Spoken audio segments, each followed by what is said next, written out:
Why do alarms sound so friendly when you set them? But in the morning, it feels like they hate you personally.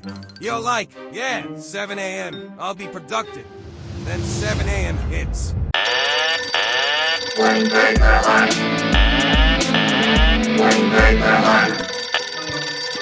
And suddenly it's the worst sound in human history. Honestly, I don't need an alarm clock. I need a life coach. What's worse, the alarm sound? Or the fact you still hit snooze like 5 times? Comment your answer.